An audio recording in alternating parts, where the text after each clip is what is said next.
morning. This is the Eager Beaver Show. You are listening to a True North Eager Beaver Media Incorporated podcast.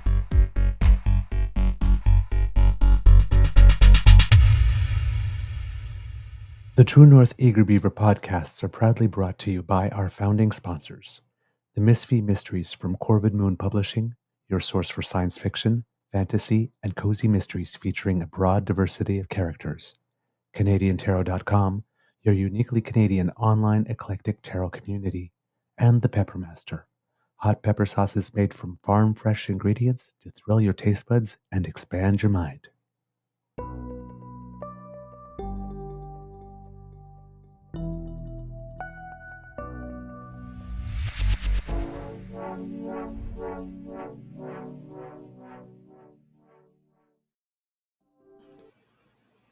Well, good morning and hello, kids, and welcome to season 4 and episode number 300 and... No, 400, something, 300, what the hell? 429. Wow. Got out of the starting blocks and tripped over the first hurdle. Well, it happens.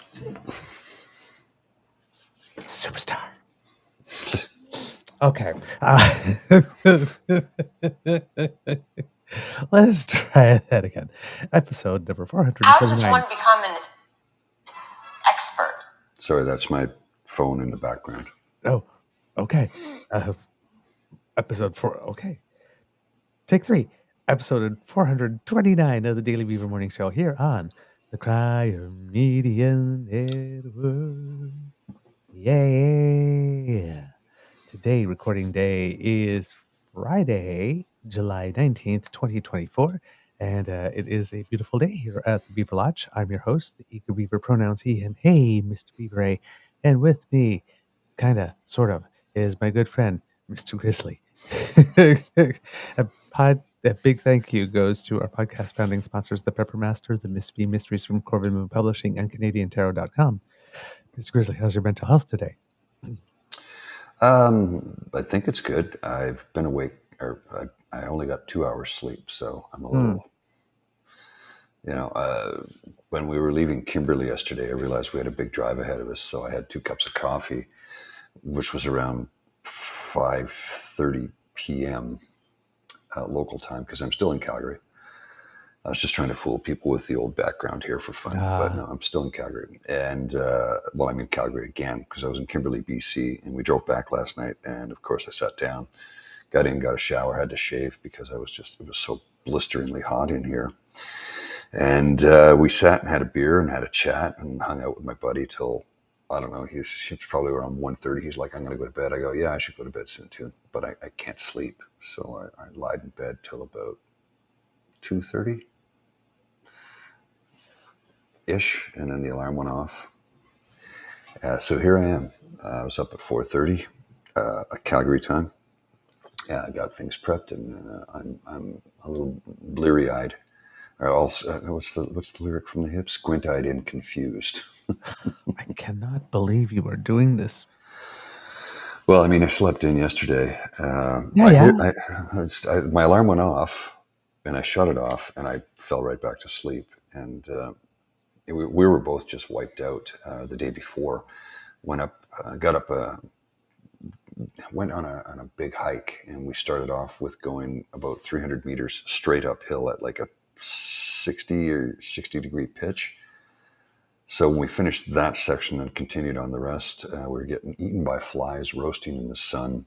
Like, we put on bug spray, but when you start sweating like a madman, and of course I was getting whipped by grass, so my legs were all red and swollen, and mosquito bitten, and so we were just, that wasn't fun at all. So we we went back to camp and dropped off some stuff and thought, okay, well let's go into town and we'll get a bite to eat. So we went into this pub, nice pub, hoping to sit in a nice cool air conditioned thing just to cool down.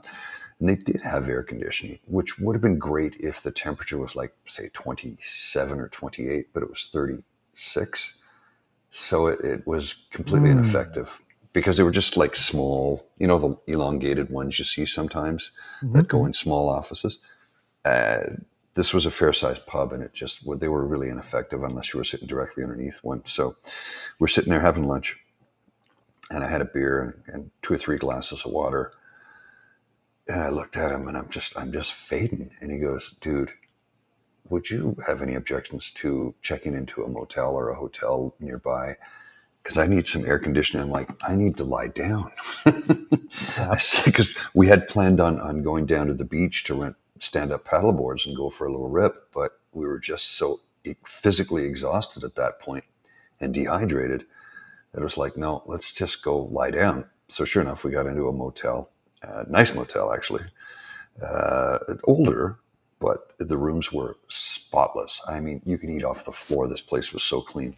They had brand new beds. So get in, air conditioner, and turn on the fan. Air conditioner was cranked. It was about, 70 degrees. So what is that, 22? Lied down in the bed. I was out like a light. I set the alarm for 1 hour. I woke up 90 minutes later. My alarm was going off for 30 minutes. Whoa. Yeah, that's how exhausted I was. So I got up, took a shower, and we went out and had a bite to eat, and then went for a walk around the neighborhood. Then went back in and said, both of us had no energy. So thought, let's just watch a movie. Sat down on the bed, turned on the movie, start to watch the movie, and power goes out. Like we had a brownout, then the power went out. And I was like, well, I think I'll just go to bed now. It is 11 o'clock, so what the heck? And so I went to bed, and the power came on 2 hours later, I guess, because I heard the air conditioner kick on. And it was on for 2 hours, and then it went out again.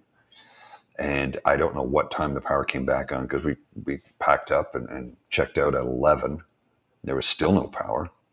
Then we had to drive around to find a gas station that was open and pumping gas that had power, because the grid was split up. So we found a place right next to a McDonald's with the biggest lineup I think I've seen in years at a McDonald's. So grabbed some breakfast and gassed up, and then headed out of town. Yeah, so went deeper into BC and did a little bit of a tour around, stopped off in Kimberley and checked out some sites, and yeah, it was a great day. The drive, like yesterday, was wonderful. Yeah. The day before we were wiped. We just went back, packed up the camping gear and everything. It's like, there's no way I could have, it's like, I got to go lie down. I'm like, yeah, but I can't do it in this heat in a tent. I'll die. He's like, oh no, we're grabbing a hotel. So yeah. Anyway, that was the last 2 days. Bit of an adventure. Yeah. Wow. It sounds. Sorry. I was just going to say, and Jillian, heat exhaustion is no joke. And you were right, Jillian. It isn't. We were dehydrated and suffering from heat exhaustion, the two of us, and we were completely wiped out. It happens. And one of the things that I've been cautioning people about in this part of the world is that because it's so dry, you can actually, sweat does evaporate and you cool down, but you're mistaken in thinking that you're okay because you can't hydrate quick enough in this heat. And unlike the humidity that I'm used to in Ottawa and the Valley, it's the dry heat isn't as harsh, but you can be fooled. Your body and brain can fool you into thinking that you're okay when you're not. Okay. Yeah. Because we know in the humidity you have to keep consuming electrolyte beverages, and we had a couple of Prime yesterday morning to start the day, and after that it was like we were doing great. But it was a rough day the day before. Oh man, yeah. And I know what you mean with the heat. Yesterday when I was talking to the kids, there, I had played tennis in the afternoon, and I got back home, and about an hour and a half later, I was like, my tummy doesn't feel too good. Yeah. And Yeah. it's it can take stuff. It can knock the stuffing out of you. Mhm. All right. There is so much news. Yeah. So much news. It is ridiculous. Okay. Going through lists very, very quickly, in no particular order. When we were talking about Goldie Gamari and wondering if she was still the chair of the Standing Committee of Justice, it seems that she was, but she is now no longer. It seems that that's been Oh. taken care of. Yes. So, just now she is fully out of caucus and is not chairing any committees. So she is free to run for the federal Conservatives. Okay.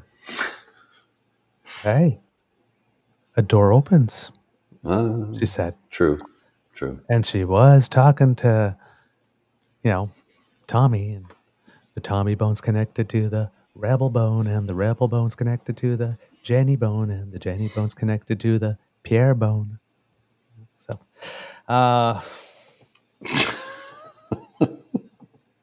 just saying. Sorry. That was funny.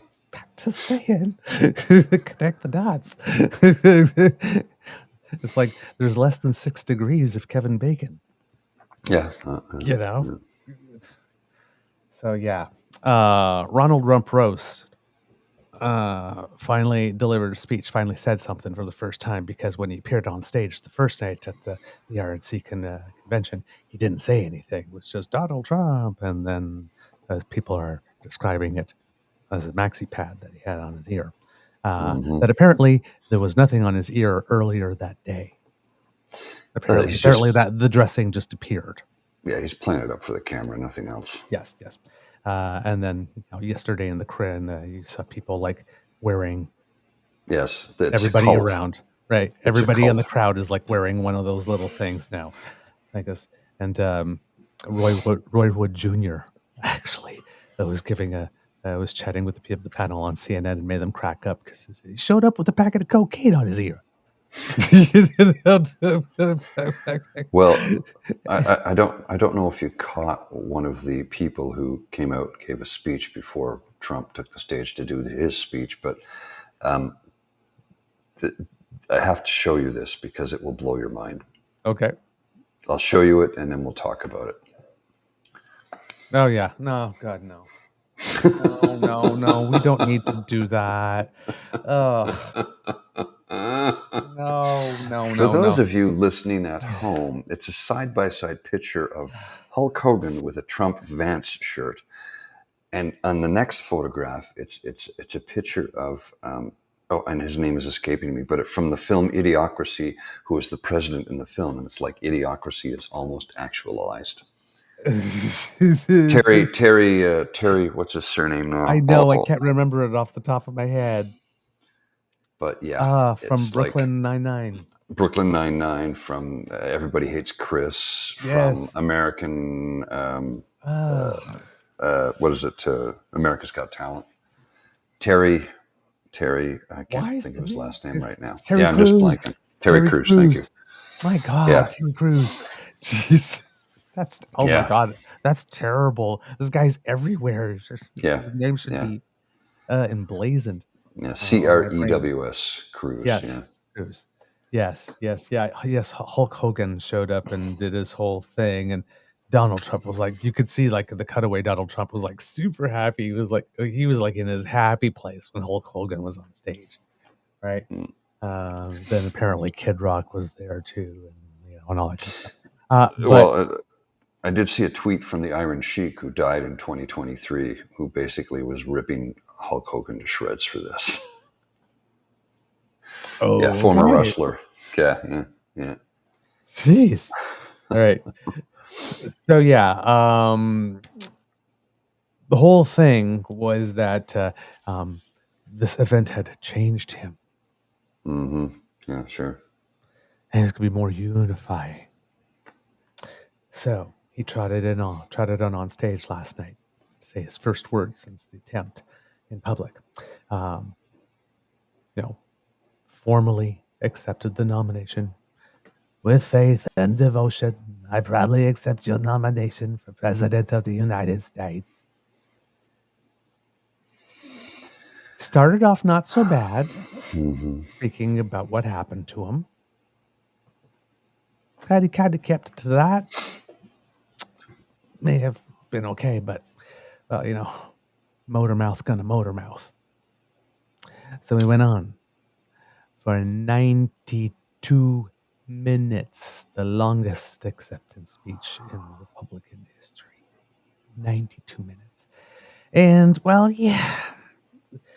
I was, we were saying like this, maybe he does have the discipline for this because he sure has the discipline to not say Putin in a bad way. So, then again, Donnie's not very good with stairs. Amongst other things. Or ramps. So, or behaving normal around his eldest daughter. I am being really, really, really, really just petty right now. But he accepted the nomination. And then when he was talking about it, there was like I will tell you exactly what happened, and you'll never hear it from me a second time because it's actually too painful to tell. I'm not supposed to be here tonight. I stand before you in this arena only by the grace of Almighty God. Now, this is where I am conflicted because he was shot at. And it's serious. And then there's the other half of me that turns around and says, yeah, and you also stand there by the grace of monoclonal antibodies. Yes, science, amongst other things. When you say I'm not supposed to be here, this might not be the first time you could have emerged from a situation and said that. Yeah. During your presidential political career, whatever this thing is that you're doing. I don't know if it's crass to point that out. But I'm pointing it out because it is a fact. All right. Then, top priorities. 2 things on day 1, right? Drill, baby, drill, and close our borders. Promise to build an Iron Dome for the United States.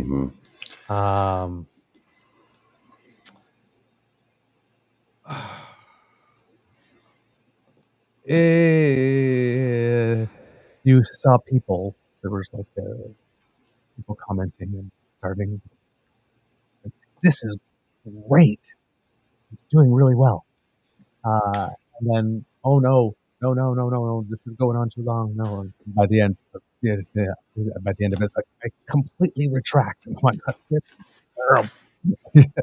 So the whole thing was that this thing happened. It was supposed to change everything. Then the polling didn't follow. 538 showing that now in the simulations, Biden is winning the Biden-Harris ticket is winning 54 times out of 100 in the simulations, up from I think it was 50. Trump was leading it at one point, at some point, a while ago, a few months ago. It was like 52, 53. Now it's 54.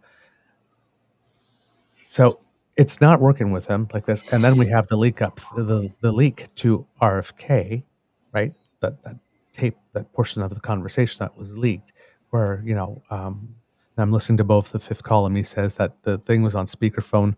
Don't assume that that's type of setup because RFK has this thing about putting a cell phone to his ear, the waves or something, vaccines and whatnot. Well, they did have brain worms. Yes, but he's got something about that. So that's probably not so much a setup, but the fact that it was on speakerphone and it was recorded by someone in RFK's family, who they all got together and endorsed Biden. So, right. But there's a theory going around, plausible theory, that maybe the internal polling is showing that Trump is not doing as well as he would like to by this point, and not so much kamikaze candidate Robert Kennedy, but join my party and we'll do great things together. Mm-hmm. So he might be feeling the need to reach out to the third party candidate in order to try to shore up his numbers, because something is showing that it's not going his way. Because he doesn't reach out to play nicey No. unless he needs something. He doesn't start blowing sunshine up your butthole unless he needs something. Unless he needs you to do him a favor, though. Quid pro quo. It's a thing. So that's the theory that's going on. So he didn't take advantage of the moment. He was not able to keep it about unity. He does not have that discipline. So now we have a situation where this big opportunity is essentially squandered, right? And yet nobody's talking about taking him out of the race, but apparently back on the Democratic side, even though it's showing Biden winning 54 times out of something. Poor sucker came down with COVID, right? Well, On top of everything that's going on. Why, like, if he's winning 54 times, why do they keep saying he's going to step down this weekend? Everybody is, well, now that he's caught COVID, that fits into the old and frail thing, right? Just like old and frail. And they say he's old and frail. He can't do it. He did something. He did like 18 appearances in 8 cities, like in the first 3 or 4 days or 5 days after the debate. And he's done more because he's keeping up a pace that I would not have been able to maintain when I was 30. Right? Because he goes to the NAACP thing, knocks it out of the frickin' park. There a couple of days, and then all of a sudden, boom, COVID. Well, yeah, we turned, his publicist is saying, I mean, I know it sounds a little trite, when you're talking about a campaign, but when you did that many appearances in that many cities, you've mingled with a lot of people all of a sudden. Just saying. Yeah. You've just greatly increased your odds. It's not because he's old, it's because he's freaking campaigning. It's like, so you wanted him to get out there. He got out there. Don't get mad now. It's just, but apparently, yeah, they're all like, there's more people, Adam Schiff and Nancy Pelosi and there's Chuck Schumer, and they're having these conversations like, you really need to go now. Now, of course, while he's out of commission and self-isolating, well, that gives Kamala Harris an opportunity to shine. Well, and one of the rumors that she'll have a running mate in Pete Buttigieg. That's a rumor. A rumor. It could also be, if he doesn't step down like this, that, everybody knows he's going to step down in year 1 and we're going to get a President Kamala Harris anyway. That's the likelihood. But everybody was saying like this, the pressure on him was to step down last night, yesterday, and to time it with some of the moment that Trump was going on stage to do some counter programming, just like Trump did to them, right? So, but he didn't do that. He said it would be super ballsy of Biden to decide that he was going to step down on the night of Trump's acceptance. That's like, yeah, it would have been ballsy for about like 7 minutes, and then the news cycle, the crazy news cycle that we're in, would have moved on. These people are still thinking that we have the news cycle from 1985, where you do something, you do that one thing, and it lasts like 3 days, right? It's like, it doesn't. It would be, tongues would be wagging about this, especially in the United States. It's just until the next thing. So it's like, even like they tried to assassinate the president. Yeah, that'll be the thing until the next thing. Yeah. That in this news cycle, this is the old conventional wisdom, is that thing permeates the entire campaign and lasts until the end. Not in this reality, not in this timeline. That's not the way it's working. Especially, again, they squander every advantage. Oh, yes. All right. So, but you have Kamala Harris now. And for the next few days, while the president is isolating, because you can't leave a vacuum, so she does have to step up. So it's like, this is not like a stab in the back type thing. She has to do it. Mm-hmm. He's isolating. I guess. But even though she's vice president, there's been almost no coverage of her up until now. Very, very little. Very little. They've been giving her very, very little visibility. I mean, she's been busy. She's been out there like this, but for some reason, the cameras are not following. Mm. Or if they're following, the main networks are deciding that she's not interesting and so she was not interesting enough to play it. Well, all of a sudden, how'd you like her now? Mm-hmm. Now you get a situation where people are getting a little taste. Yeah. Of what We'll see what happens. Kamala running for president would be like. Well, I mean, she's whip smart, incredibly capable, is not one to be challenged in a debate because she will wipe the floor with you. Well, here's the other thing. In a situation in the U.S. where it seems like, thanks to the SCROTUS, Trump is not going to face any legal consequence whatsoever. Well, Wouldn't it be nice once for an hour and a half to have him sitting side by side with a prosecutor on TV? yeah, Kamala Harris being a former prosecutor. That debate would not be about closing the border. No. She would eviscerate him. At least, I think. Yes. So, yeah. So flop. Mm-hmm. And no big strategic advantage getting out. Now, I'm not saying that the people there, I guess, probably didn't eat it up for the first bit, but again, some of the commentary from people that are there, it's like people were like at the end of the concert, leaving before the end of the last song, or at the hockey game when it's like 6-3 and your team's losing, so there's 10 minutes left in the period. Let's just get out of the parking lot now. That there was that bit of a mood, it seems, there near the end. So, and a lot of the comments, again, and these are the comments from the inside of the house. The calls from coming inside from the house from the Republican side, like, make the convention speeches shorter, damn it. So, the speech wasn't even a hit with the Republican insiders. So,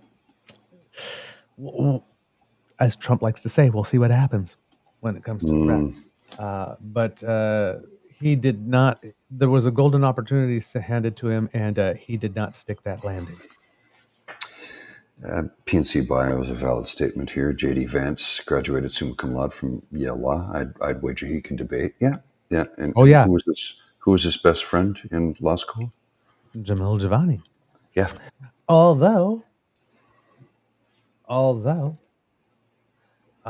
have to wonder if they are still friends. I don't know, but I do have to say this: if Kamala Harris decided to choose Pete Buttigieg as a running mate, and he, was to be the vice president, have you ever seen him? Oh yes. He is very, very, very good. But I think he'd do okay against J.D. Vance. Oh yes, but the reason I am asking the question if they are still friends or how long it's been since they've talked is this, Mr. Grizzly. If you'll put it up there, because go ahead, Mr. Grizzly, please. No, Vance said a national abortion ban was necessary to keep George Soros from flying black women to California for abortions. JD, do you remember your best buddy is black? Yeah. I don't think he cares. And and this man is married to a woman and has 3 kids with a woman who is not white. Mm-hmm. Mm-hmm. He said that. Yeah. Well, I just... Yeah. I've heard so much crap out of that guy's mouth in the last few days. It's just like, does he have brain worms? Because... Again, if I was media, Jamil, any comments about what you think about your university buddy now? Yeah. He seems to have forgotten that you're either once friends or that you're black. Well, you also remember in 2016, J.D. Vance said that Trump was America's Hitler. Yeah. And now he's got his nose so far. Anyway. Yeah. French kissing that colon clean. Swear. Jeez. Right in the balloon knot. Right, yeah, in the balloon knot. Really sad news. Bob Newhart? For us. Well, yes, that too. Comedian Bob Newhart, legend. Comedic legend, absolutely. Beautiful tributes all over. I mean, nobody has any bad thing to say about Bob. No, everybody loved him. Right. So just the most gorgeous tributes, It's like, Bob will probably wake up in bed next to Suzanne Plachette. It's, I had Julia, a dream. I was running him in Vermont. Yeah. Julia Duffy was on Newhart and was saying, expressing sorrow that she lost the second most important man in her life. So, big love. The whole gang from Big Bang Theory, of course. Right. As well. So, he's going to be that's another big one, isn't it? Yeah. Yeah, exactly, Michael. Nobody did Deadpan better than him. So, Bob Newhart, and then on the other side of the ledger, Lou Dobbs. Oh, yeah, Lou Dobbs. Yeah, that's right. Yeah, he died yesterday, too. And that was about the reaction. Yeah. Actually, I'm so sorry for the people listening audio. That was probably a little loud there. Sorry. Yeah.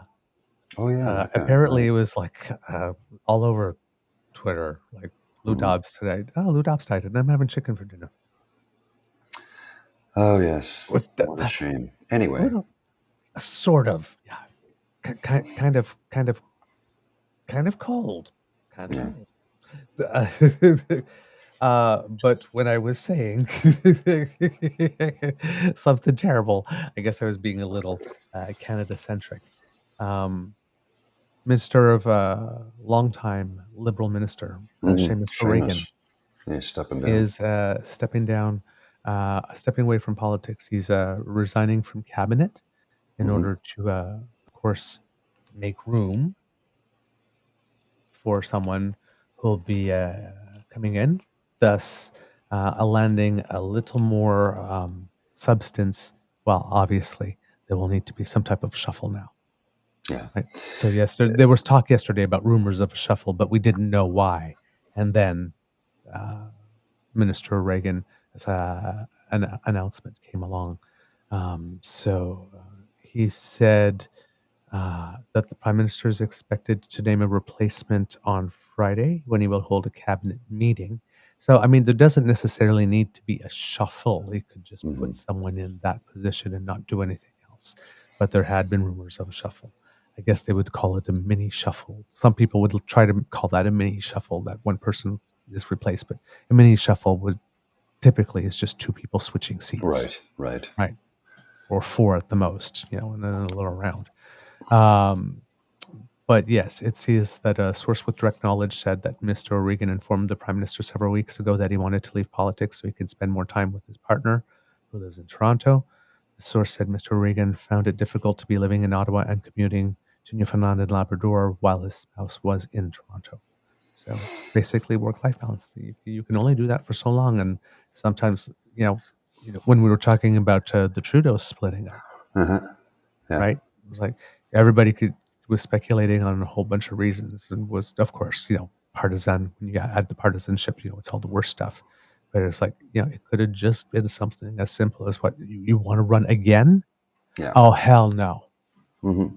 And No. there's speculation to that. Yeah, absolutely. Right? No, I did not sign up for that. No. You see what this is like? Mm-hmm. No. You see what happened when you two? No. Right? Well, so let's compare and contrast how they're begging Joe Biden to step down, and everybody's saying he's going to do it. You've had the Canadian media begging the Prime Minister to step down and get out of the way, and I'm like, but why would you do that? He's still a young, fit man who's capable and has done a lot of good. It's been a transformative government, and it's been a minority government. So, when the election campaign starts next year, I think they're going to trot out, well, do you like having pharmacare? Do you like having dental care? Do you like having child care? Do you like the child tax benefit? Things that they've brought to us, to all Canadians, and how it's made us better. I think they need to put that as part of their ad campaign, along with, let's take a look at all the things the Conservative government under the current leader have voted against. And it's literally every one of those things. So I think it's going to be an interesting campaign. I honestly, when let me rephrase that. I hear many people say, wow, I sounded like Trump on that one. But many people say that Poilievre will be the next prime minister and the Conservatives will form the next government. And I don't dismiss them. That is possible. Anything is possible. But let's not forget that the last 3 elections, the polls all predicted somebody else was going to win. Well, at some point. Mm-hmm. At some point. Yes. As Senator Patrick Brazeau said, do not underestimate him. You do so at your own peril. So I think it's going to be an interesting election campaign. And it's just because, there's 84 Democratic elections taking place this year globally. So, yeah. Yeah, there's a lot going on. And let's look at what took place in France too, to make us, how things went there, how things could go here. Right. Yeah, you never know. Mm-hmm. You never know. There was some good tributes to him as well. In the Globe and Mail, David Parkinson wrote an opinion piece about him in terms of his work, because he held 5 different ministerial portfolios throughout his time in government. And he performed really well in all of them. Yes. But this one is really, I think, sums up at Labourers where he had the opportunity to shine the most. In a trying year for Labour relations in Canada, Seamus O'Regan was often the man in the middle. The federal Labour minister and his Liberal colleagues had several high-profile, economically sensitive disputes land squarely in their laps in 2023. In April, the government was hit with a 2-week strike of more than 150,000 federal public servants. In July, a strike of port workers shut down the country's west coast ports for 2 weeks. In October, an 8-day strike of the St. Lawrence Seaway workers brought the vital inland shipping corridor to a standstill. In all 3 disputes, the government faced loud and persistent calls from business interests to implement back-to-work legislation. In all 3, they refused. Mr. O'Regan would like to keep it that way. The cabinet minister from St. John's is clear that he's not disposed to giving anyone the easy way out by intervening in work stoppages. Quote, stop looking at me to do end runs on collective bargaining, Mr. O'Regan said in an interview. Quote, sometimes people look to a government to interfere, to make things happen more quickly, or in a way that would be more favorable to them. Invariably, my response is to sit at the table, do the work. Government shouldn't be involved in this. I talked with Mr. O'Regan just ahead of his constituency office holiday party as he prepared for a welcome break after a contentious fall sitting in Parliament and particularly unharmonious year for Canadian Labour. Government statistics show that through the first 10 months of 2023, nearly 2.4 million persons' day of work had been lost to strikes and lockouts, already the biggest annual total since 2005, and about double the annual numbers in the years immediately preceding the COVID-19 pandemic. This despite still historically strong employment, an economy that has managed so far to resist recession, and annual wage gains running higher than they have in decades. Certainly, high inflation coupled with high interest rates have played a big role as workers and employers have felt the pinch, and everyone wants to make up for lost spending power. But Mr. O'Regan believes that there's a psychological aspect too, a hangover of fear and distrust from the pandemic. Quote, "We're just rattled. We're jarred. We went through a period of time when we're afraid of one another, and I don't think we're over it," Mr. O'Regan said. People at those negotiation tables, whether they're with unions, whether they're with employers, they're products of the world around them and products of their lives at home. If things seems a little more testy at the negotiating tables in this country, it's just because those tables are occupied by people who are feeling that too, he said. Our conversation took place not long after Mr. O'Regan had gone to Bay Street to deliver a speech in late November to the financial community. That's akin to having lunch in the lion's den for a minister of a government that has often been viewed as, if not anti-business, at least routinely tone-deaf to the concerns of corporate Canada. I asked Mr. O'Regan what message he wanted to get across to the business community. Quote, "That my motivation in this and most things I have tried to do politically is really about stability and certainty," he said. "I've had my ups and downs in life and I have coveted stability. I think a lot of people, particularly these days, do too." For its part, the business community has let Mr. O'Regan and his government know that they're not thrilled with some of its more baldly pro-labor policies, such as its recently tabled legislation banning replacement workers in government-regulated workplaces. Bill C-58 was in the second reading in the House of Commons before the holiday break. The Canadian Chamber of Commerce has argued the bill, if passed, would destroy the carefully constructed balance between employers and unions that encourages negotiated settlements. And then basically it goes on to him saying at the end, Mr. O'Regan doesn't buy the argument that a replacement worker ban tips the scale in favor of unions. Quote, "The problem has been a long-standing one, that what workers bring as their value, their actual label, could be usurped, or you could work around it by just having it replaced.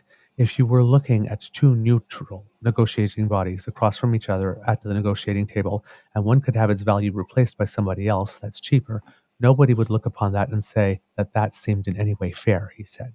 "We've accepted it because it's just always been the way, but it's always been the way since Charles Dickens's time. It was the way back when children worked looms," he said. "It's archaic."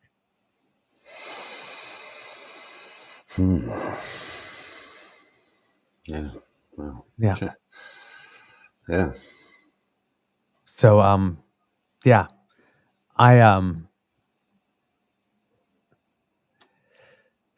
one of the good ones. Yeah, no, definitely. One of the good ones. But I get it. That's a tough life. Mm-hmm.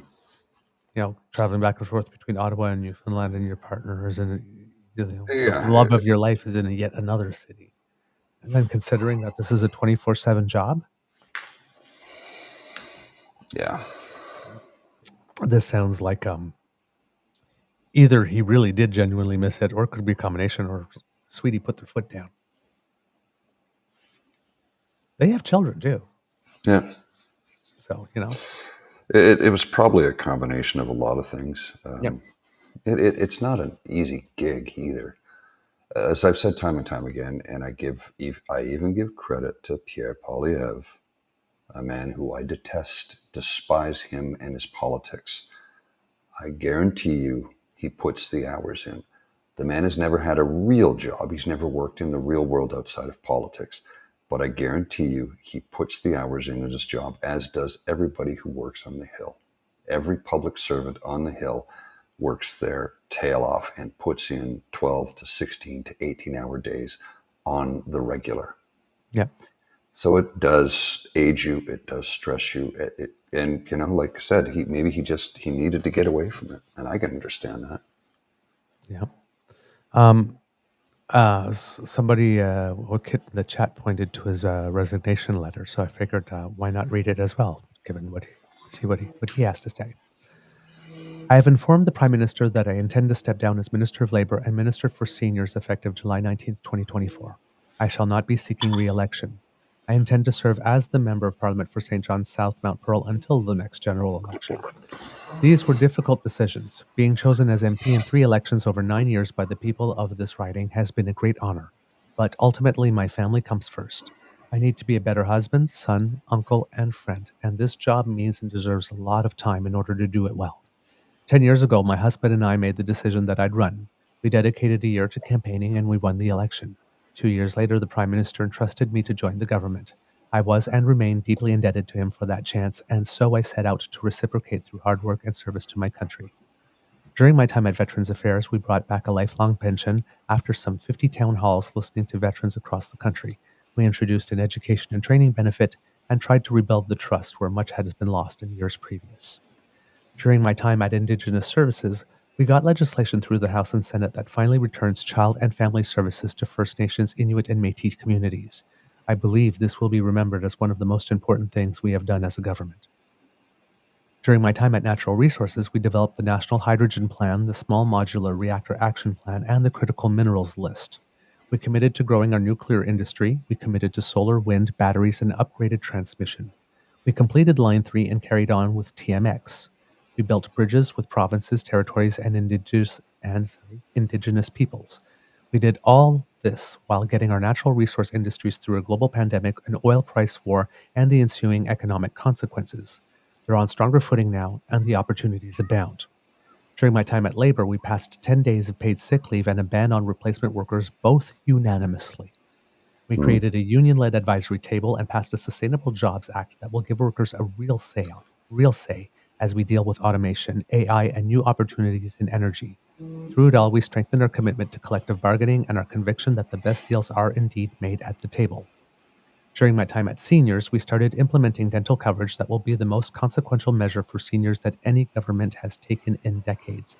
And on that, let's just say that the association, I think it is, of dental hygienist assistants and denturists are actually leading a campaign to get the dentists to sign on because they're saying, we have seen it with our own eyes how good this works, and it works. Why are you hesitating? And the federal government has made the application, the joining in process so simple.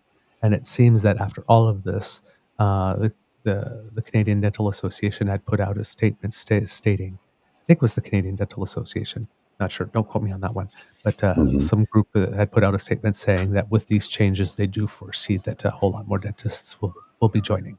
So it seems that the right changes were being made. So this is government, again, working as it should. A policy came out. Some people said, this doesn't really work for us. Let's make some adjustments. The government made the adjustments, and now people are saying, hey, these adjustments look good. That's government working out as it should.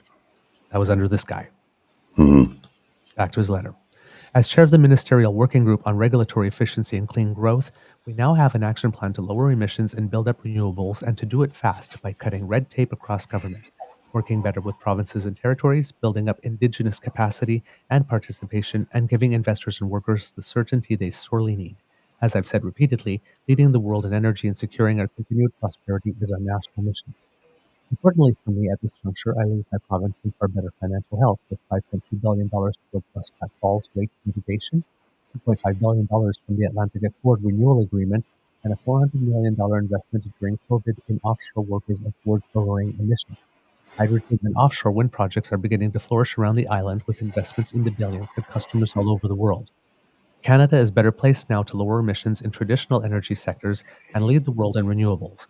It can only happen if governments, business, Indigenous peoples, and workers work together respectfully, and if we keep affordability top of mind. But I have no doubt it can happen because I'm seeing it happen right now in Newfoundland and Labrador. We are leaders at home and around the world, and I'm incredibly proud of that fact. I'm also proud of the fact that no government has delivered more for my province since Confederation itself.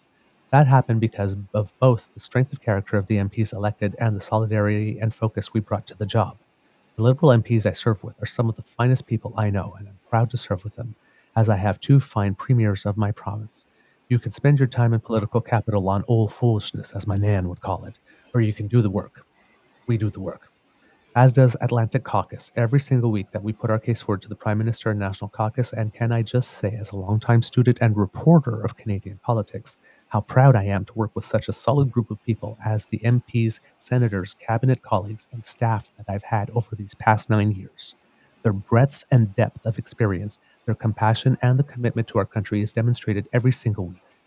On both sides of the aisle and in every quarter, I've made steadfast friends. These are people who you can count on, and in this business, you quickly learn the fair weather from the real. I'll miss my committed staff in Ottawa, St. John's, and across Canada over the years, especially Paul Moan, my chief of staff, and Mark Duggan, who minds the shop at home. Every one of them, past and present, have shown incredible dedication to country. I was a staffer for 5 years myself, so my expectations of them have always been high. Without fail, they've met them. I'll miss working as closely as I have with our federal civil service. In every role I've had, they've proven their mettle over the most extenuating of circumstances, particularly a global pandemic. I'll miss working with this Prime Minister as I have. I believe he'll be regarded as one of the most consequential and important leaders in our country's history. His strength, endurance, and vision are unmatched, and they will see us through the next election. As will our Liberal Party volunteers. The crowd here in my riding are the best you could want. Some of them have been knocking on doors with me and making phone calls for 10 years. We've added many new faces to that core, dedicated group of 2014. They're all friends now, and we will never forget how they stood with us through thick and thin. Lastly, but above all, my husband, and I come back to the people of St. John's South Mount Pearl, who put their faith in me 9 years ago. I tell them now what I told them then, that I'm not here for the show, I'm here to do the job. To my husband, my mother, my late father, my brother, and my sister, my in-laws and their families, you've all supported me these past 10 years, but time, as we all know, passes by too quickly, and I want to be around more for you. We live in hectic times. They've been hectic almost from the time we took office in 2015. Nerves are rubbed raw, but we have a choice. This is a time to unite, not divide, create, not destroy, and build rather than break this great country of Canada. It is a treasure. It's worth fighting for. Sage advice indeed. He is good. He is real good. Well, I mean, he was a long-time journalist. He has media training, and being a Newfoundlander, he's going to speak from his heart. It just harkens back to the time when they said, will you enact back to work legislation regarding the port strike in Vancouver? And he's like, no, absolutely not. Like, what is wrong with you? That just made me think this guy actually respects unions. So, wow. Haven't seen that in a long time. Right? You know, that's the kind of politician we want. Compare and contrast Seamus O'Regan with Doug Ford right now. The LCBO strike. Yeah. Well, and so his detractors, the neo crystal fascist reformicons, as I like to refer to them, were literally making fun of his letter that you just read. I'm like, what's to make fun of that? What? Oh. Yes. And the thing is, like, he went through all the achievements. And then the people he work with, and everything is just like, you're sitting there going, yeah, you did do that.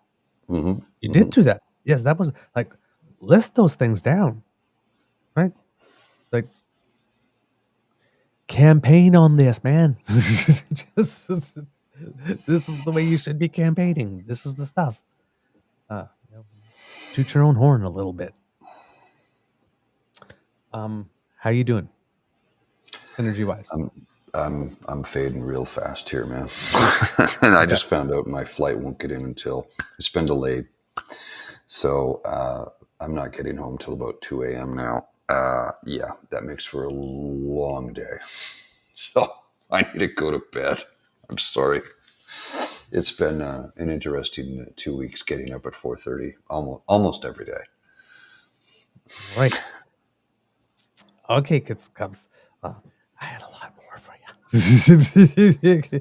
But then again, I mean, I had a lot for you yesterday too. So Yeah. it balances out. It balances Okay. out. Hopefully it will. Well, here's the thing. I'm hoping it will hold till Monday. I mean, it'll still be news. It's still important to say, I mean, that's Mm-hmm. that's not the part. The part is that there's just so much news. Mm-hmm. And now there's going to be Saturday, Sunday news before. It's like, will there be room for this news come Monday? I don't know. But as the kids say here, we appreciate you, Paul, with big, big, big, big hearts. Because yeah, this was like, I love your dedication. Trust me, like, because I'm grateful. Like, you really should have stayed in bed. Oh, my friend.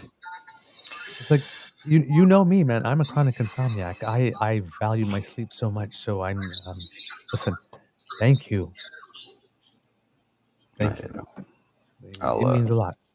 I'll be back to sleep in a few minutes. It means a lot. Um, did mention just very quickly.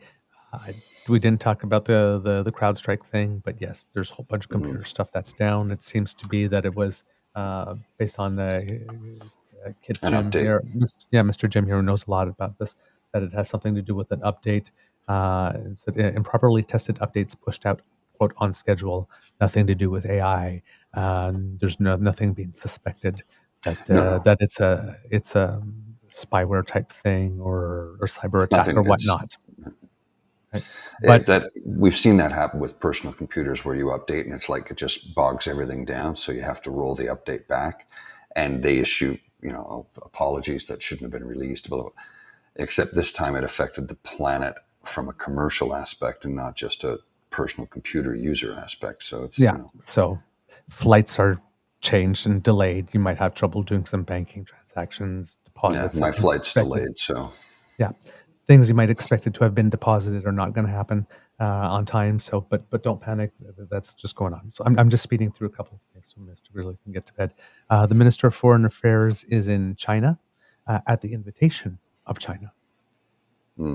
So perhaps a thawing of stuff, because this is the first time a high-level official has been in China since 2017. yeah. So China blinking a little bit. Well, maybe she Economy's feel not. like the FIPA is not a good thing for Canada, and we might Yeah. want to re-examine that. Well, it seems that China might, the economic growth at one point was like in the 10% double digits, and now it's like around like 4.6% or something like that. And with possibility of Trump and everybody talking about taxes on EVs from China, China might be thinking maybe it's a better idea to play nicey-nicey with some of the U.S.'s allies right now. Probably. So that's going on. News that's going to make Pierre Poilievre spit teeth. The IMF put out its projections for GDP growth for next year, and Canada is going to lead the G7. Yeah, I saw that. Yeah. Our latest inflation numbers came out. They're back down to 2.7% for core inflation. Food inflation is a little bit up, though. But that in combination with the decrease in inflation in the United States and a little bit of rise in unemployment, which the Bank of Canada was looking to see, and slowing wage growth, but wage growth is still higher than inflation at the moment. It seems pretty much a guaranteed deal that the Bank of Canada on the 24th will lower interest rates one more time, and that the Fed will do it in the United States in September, which then gives the Bank of Canada more leeway to add an extra one at one point.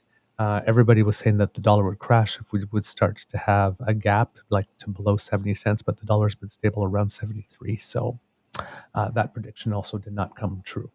And finally, we mentioned a little bit about David Parker mentioning something or being cryptic about blowing the whistle. Well, it seems it has happened because they said to ask about Turkish Tylenol, box seats, Danielle Smith, and something. And well, the Globe and Mail has the story out about box sweet Danny.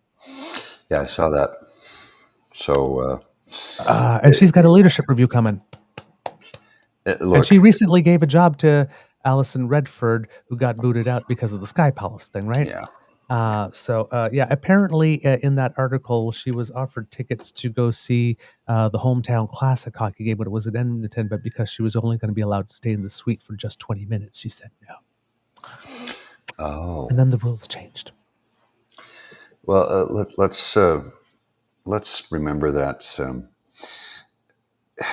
as much as I absolutely despise David Parker and his type of politics and what he wants to do to this country and how he wants to take it over and make it a Christo-fascist state. He has said from the outset that he does not like corruption. He does not, and he's calling it out. Broken clock. That's all. That's all I've got to say. I do not like the man. I do not trust him. I detest him. I despise him. I think he's a bad person who will do bad things if he gets the reins of power, which he's not actually seeking. He just wants to be the puppet master in the background. But calling this out is something he said he would do. And he did. Yep. It always brings to mind one of my favorite quotes. It is from T.S. Eliot's Murder in the Cathedral. Mm-hmm. The last temptation is the greatest treason, to do the right deed for the wrong reason. Yes. Well, and that's, yeah. It's like, he may have done something good, but don't trust the motive. Don't trust the motive. So there you go. I was able to get all through of that in a couple of minutes. Speed through it like this. Yeah, later on, if we have time for more detail in a couple of shows, we'll get into it. But that's sort of the overview of stuff that's going on. I think what Saucy Sea-Witch is saying is the acting. I do not trust David Parker. He does not like corruption that he is not in control of. And that's it in a nutshell. Thank you. Boom, boom, Right? boom, boom, boom. That's right on the money there. Boom, boom, boom. Yes. See? Our kids.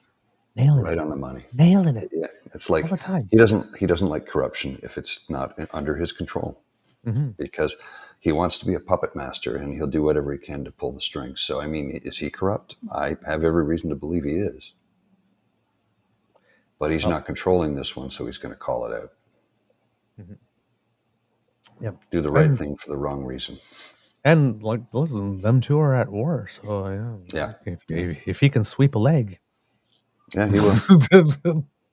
He will. Hey, doesn't have to be pretty. Exactly. All right.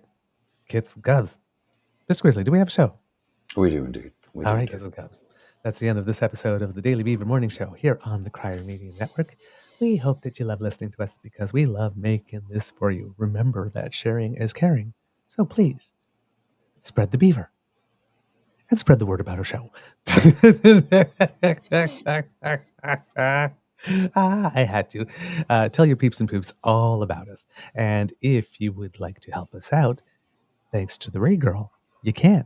Because if you scan the QR code that's about to appear right under this thing right here, see? That will bring you to our pod page, podpage.com/The True North Eager Beaver, lowercase letters with a hyphen between each one of those words. And when you click on subscribe there, when we have something fresh off the bandwidth, it comes directly to you. Boom. And that way you don't miss an episode. If you'd like to help us in other ways, well, then you need to make like Kit Elaine and surf on down to the True North Eager Beaver Media Incorporated YouTube page. There she is. Have a beyond awesome day, everyone. And remember to smash the button before you leave. Smash the like button. Smash the subscribe button. Smash the share button. If you smash the subscribe button, you'll be joining 4,400 other fine, sexy, fabulous, incredibly interesting and fascinating, great conversationalists such as yourselves. Yeah, this is true. Quality people. Yeah.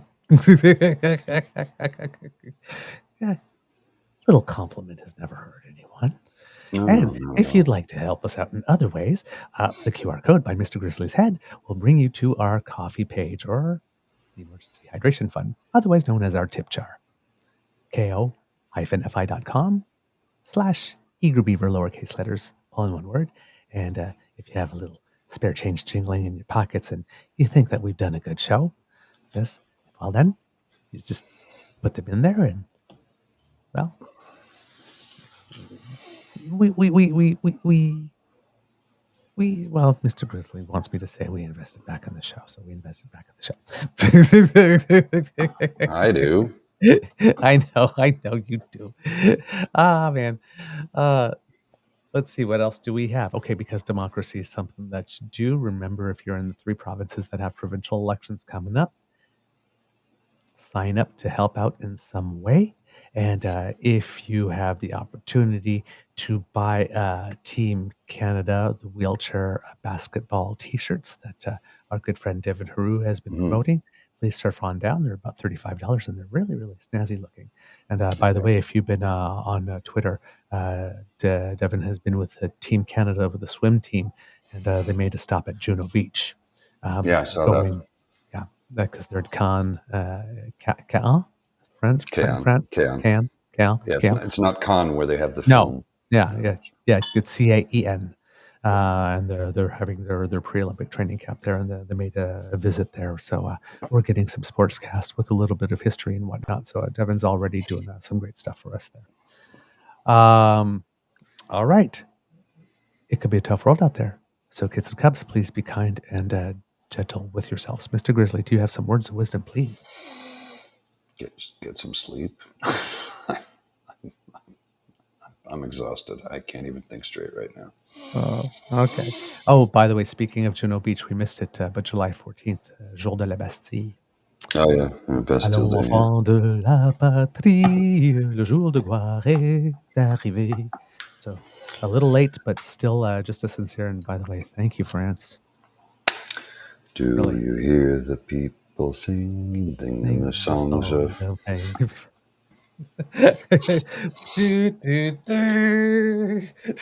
I'm screaming that. Les Miserables. I just want to say thanks to everybody for all the well wishes and noticing in the chat. I really do appreciate it. Sorry, I'm just a zombie right now, but thank you to everyone for your well wishes. I really, really do appreciate it. It's been a wonderful vacation, and I'm going to put some video clips together over the next couple of days to try and video clips and photos together to try and put a montage of stuff.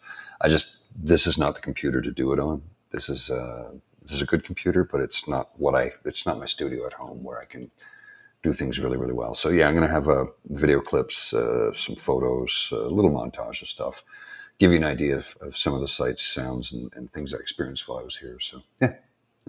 What I did on my summer vacation. Kind of, yeah. Oh, yes. So bring some for the whole class. Yeah.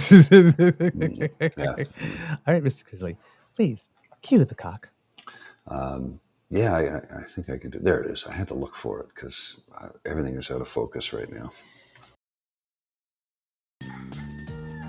You are listening to a True North Eager Beaver Media Incorporated podcast.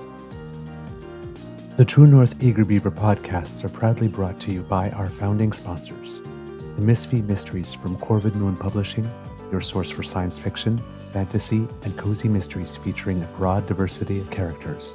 CanadianTarot.com, their uniquely Canadian online eclectic tarot community, and the Peppermaster, hot pepper sauces made from farm-fresh ingredients to thrill your taste buds and expand your mind. We are grateful to the Crier Media Network for its support, Pete Jarvis for our artwork, and Paul Joseph Something for our opening and closing sequence music.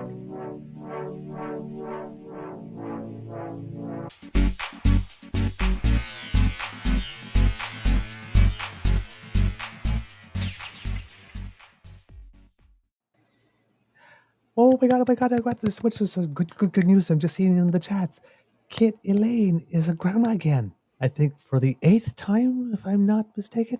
But yes, a new grandbaby as of about 2 hours ago. He's a little over 2 hours old. Oh my god, that's so wonderful. Yay. A new kid. Yeah, awesome. A new kid. Yay. Well done. Happy for you. Oh, our best wishes to the entire family.